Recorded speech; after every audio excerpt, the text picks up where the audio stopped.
Welcome in, everybody. Forget what you think you know about justice. Welcome to the Virtual Juror, where snark is reality, but evidence is royalty.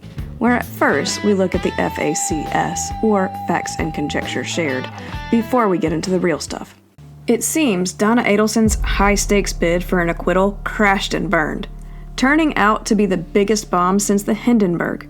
Her last-ditch effort didn't just fail.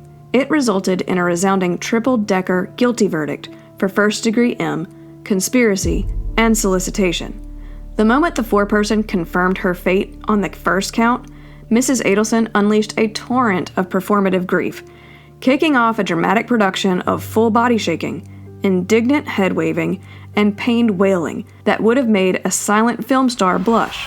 This chaotic display of emotion earned her a sharp, immediate rebuke from the judge, who, clearly not a fan of amateur theatrics in his courtroom, looked on with unimpressed air of a critic, who has seen it all before, and threatened to have her removed if she couldn't keep her outbursts in check. What was truly remarkable about this sudden storm of sorrow, however, was the complete and utter absence of actual tears.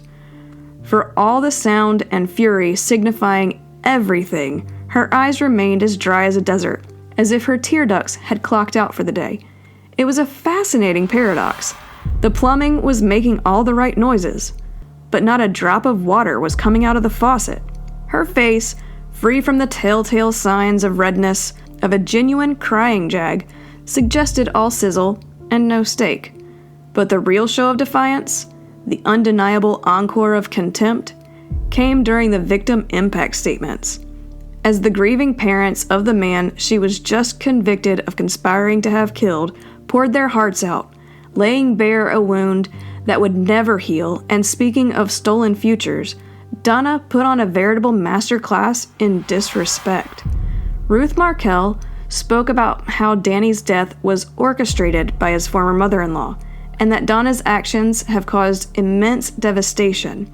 She goes on to tell the court how she and the rest of the Markel family have been excluded from the lives of Danny's sons, and any contact was only made available after the passing of the Markel Act.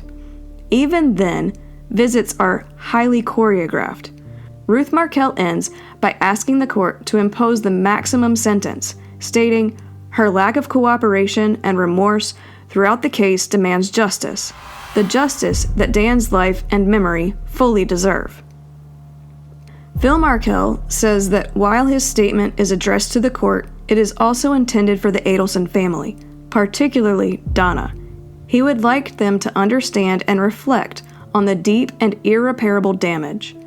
He speaks about all of the children that are now without parents: Luis Rivera, Catherine Magbanua, Sigfredo Garcia, and Charlie Adelson, but also about those who are less prominent, like Donna's son Rob and his family, losing access to an uncle and grandparents, as well as Danny's sister, her husband, and their 3 children, losing their brother and uncle, as well as access to their cousins, and Danny's boys losing their father.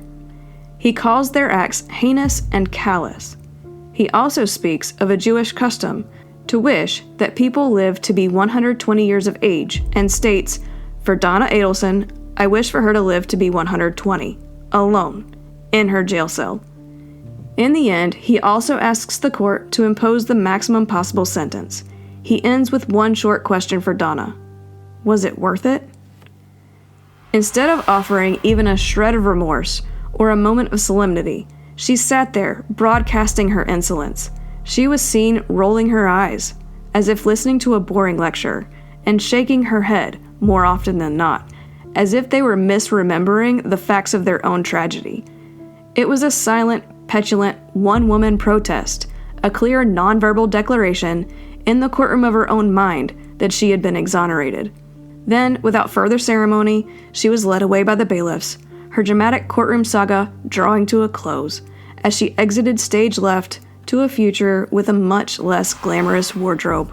Well, that's all we have for this witness. So as always, love your family, love your pets, love your neighbors, and we'll see you next time.